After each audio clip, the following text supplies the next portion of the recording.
నమస్తే అండి. సబ్స్క్రైబ్ చేయండి, లైక్ చేయండి. సో లైక్ చేయండి, ఇన్ఫర్మేషన్ అనేది ఎక్కువ మంది షేర్ అవుతుంది.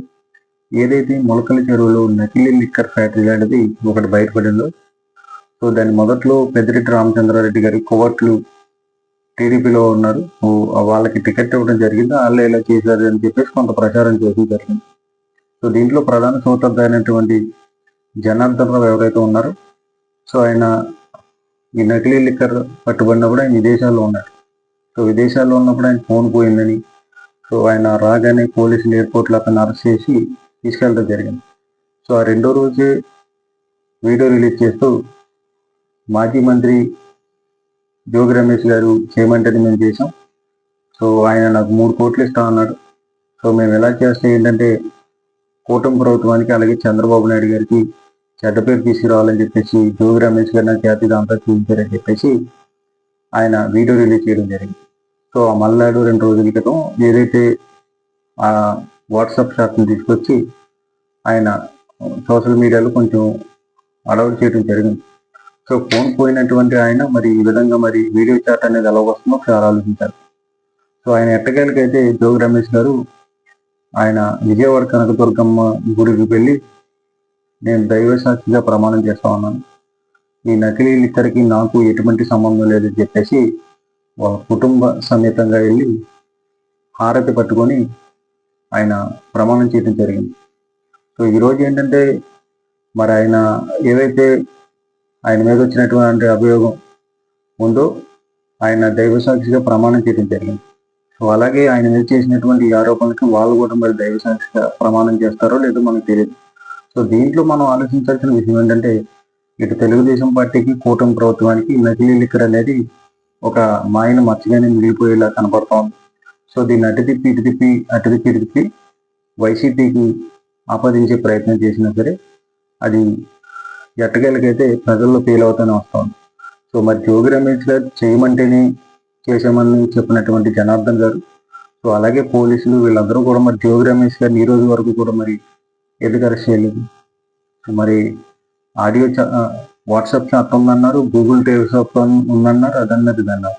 మరి ఈ రోజు వరకు కూడా ఆయన మీద కేసు పెట్టడం కానీ, ఆయన కస్టడీలోకి తీసుకొని విచారించడం కానీ, ఆయన లైవ్ డిటెక్ట్ చేసుకోండి నేను ఎక్కడికైనా సహకరిస్తానని చెప్పి జోగి రమేష్ గారు అన్నింటికి తెగించి ఆయన దైవ సాక్షిగా ప్రమాణం చేసి ఇవన్నీ కూడా చెప్తా ఉన్నా సరే మరి నకిలీ లిక్కర్ అనేది వైసీపీ చేయమంటేనే జనార్దన్ చేశాడని చెప్పేసి ఈ రోజు వరకు కూడా మరి ప్రచారం చేస్తూ ఉన్నారు. అంటే దీంట్లో వాస్తవాలు ఈజీగా ప్రజలకు అర్థమైపోతాం. ఎవరైతే తెలుగుదేశం పార్టీ అభ్యర్థి మొలకల చెరువులో ఉన్నాడో, సో ఆయన ఆదేశాల మేరకే జనార్దన్ అనే వ్యక్తి వీళ్ళందరూ కూడా కలిసి చేసినట్టుగా తెలిసిపోయింది. అయితే ఎట్టకేలకి దీన్ని వైసీపీ మీద రుద్దే ప్రయత్నం చేస్తూ ఉన్నారు. సో అలాగే ఇంకొక విషయం ఏంటంటే ఎవరైతే ఈ నకిలీ మద్యం అనేది బయటపడిందో అప్పటి నుంచి కూడా మందు తాగే ప్రతి వ్యక్తి కూడా తలపడుతూ ఉన్నారు.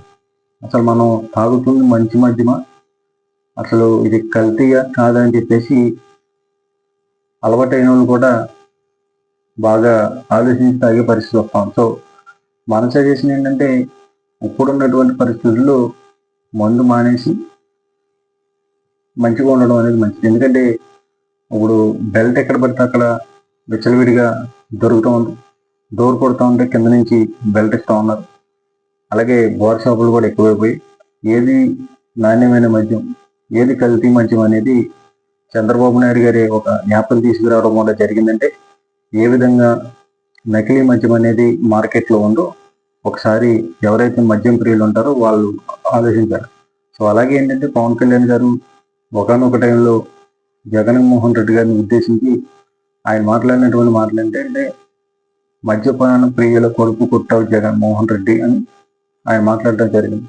సో మరి ఇలాంటి ఒక ఫ్యాక్టరీ లాంటిది బయటపడినప్పుడు పవన్ కళ్యాణ్ గారు మరి మాటలు రావట్లేదు, మాట్లాడలేకపోతా ఉన్నారు. లేకపోతే ఆయన ఏ విధంగా మరి ఈ సమస్యను చూస్తారో చూడాలి. ఎందుకంటే ఈ రోజు వరకు కూడా నకిలీ లిక్కర్ మీద ఆయన స్పందించలేదు.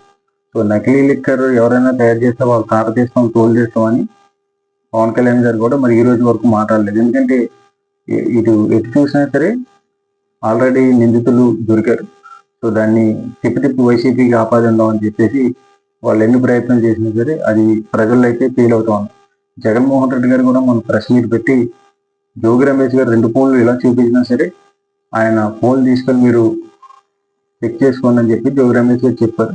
మరి ఫోన్ పోయిన జనార్దన్ రెడ్డి మరి ఎలా వాట్సాప్ చాట్ బయటకు వచ్చిందని చెప్పేసి అన్నీ కూడా వివరించడం జరిగింది. సో ఎట్టగాలకి మద్యం అనేది మార్కెట్లో దొరుకుతుంది, కల్తీగా లేకపోతే నాణ్యమైన మద్యం అనేది తాగే వాళ్ళు గమనించుకునే పరిస్థితి వచ్చిందంటే ఏ విధంగా నకిలీ మద్యం మార్కెట్లో ఉందో మనం ఒకసారి ఆలోచించాలి.